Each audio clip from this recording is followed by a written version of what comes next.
Welcome to TDS studios. N friends எல்லாம் number 1 இருப்பீங்கன்னு நம்புகிறேன். டிஎம் சௌந்தரராஜன் பெரிய பிரபல பின்னணி பாடகர். அவரை பற்றி ஒரு சின்ன செய்தி, சுவையான சம்பவம் கூட. அவர் மதுரையில் ஒரு சௌராஷ்டிரா இனத்தைச் சேர்ந்தவர். அவங்க ஒரு தனி பாஷை பேசுவாங்க. தமிழ் அவருக்கு தாய்மொழி கிடையாது.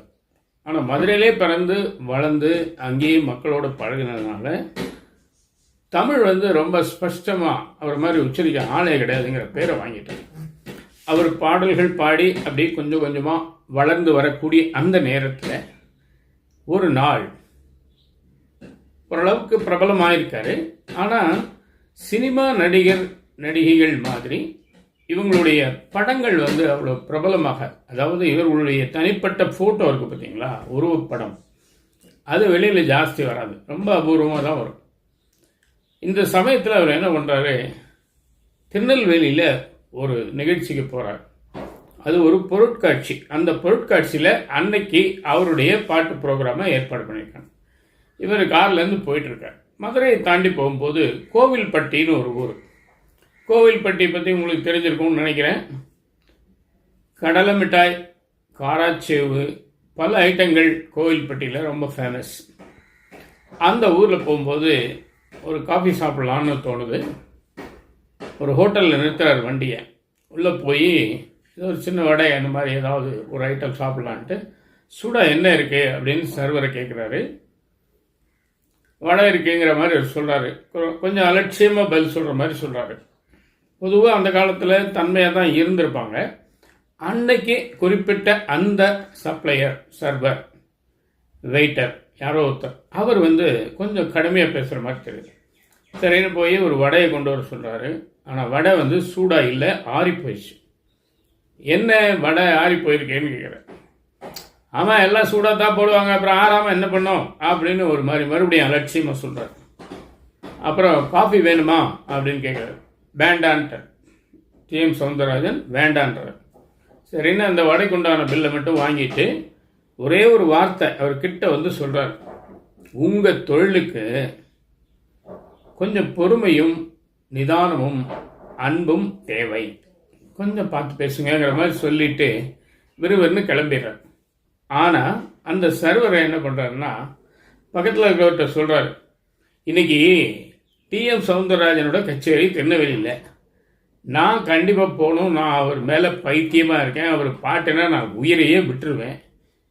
ஆனால் இந்த முதலாளி இன்னைக்கு பார்த்து லீவு கொடுக்க மாட்டேன்ட்டாரு, அந்த கடுப்பில் தான் நான் அவர்கிட்ட அப்படி பேசிட்டேன் அப்படின்னு சொல்லியிருக்கேன்.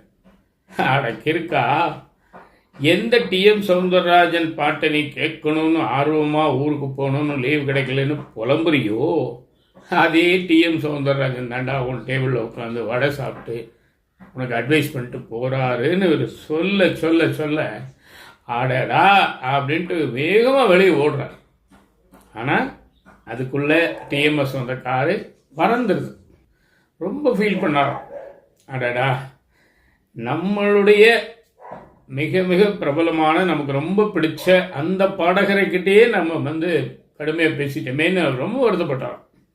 நிச்சயமாக இருந்தாலும் நல்ல மனுஷனாக இருக்கணும். ஏன்னா கோபத்தில் தப்பாக பேசுறது, அவசரப்பட்டு ஏதோ ஒன்று சொல்கிறது அப்படிங்கிறதெல்லாம் இயல்பாக மனிதனுக்கு எமோஷனில் வந்துடும். ஆனால் அதை உணர்ந்து அடடே அப்படின்னு ஃபீல் பண்ணுறவங்க அவன் நல்ல மனுஷன். உண்மையிலேயே தப்பு செய்கிறது பெரிய விஷயம் இல்லைங்க. ஆனால் அதை புரிஞ்சு உணர்ந்து யாராவது சொல்லும்போது ஏற்றுக்கணும். அதான் இது டிஎம் சௌந்தரராஜனுக்கு நடந்த கதைன்னு நம்ம நினைக்கக்கூடாது.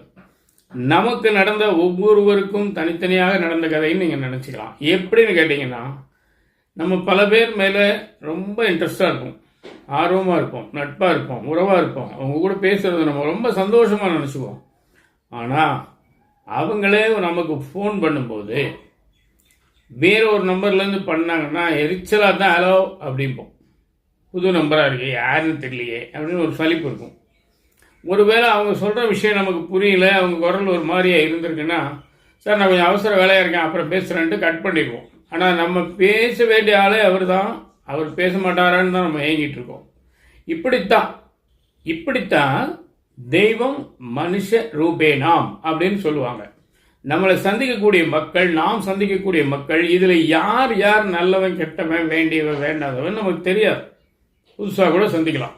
ஆனால் ஒவ்வொரு மனிதனை சந்திக்கும் போது நாம் அன்புடன் இனிமையாக பேசி பழகினால் அப்போ நமக்கு வேண்டியவங்க வரும்போது அந்த கடுமை வராது. அதனால் கூடுமான வரைக்கும் கடுமையான சொற்களை தவிர்க்கிறது நல்லது.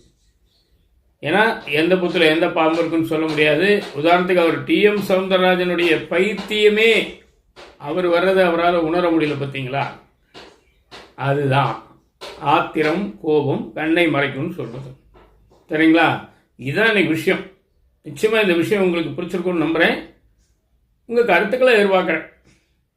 மீண்டும் அடுத்த எபிசோட சந்திப்போமா? அதுவரை உங்களிடம் விடைபெறுவது உங்கள் அன்பன் டி. சண்முக சுந்தரம், போத்தனூர், கோயம்புத்தூர். நன்றி, வணக்கம்.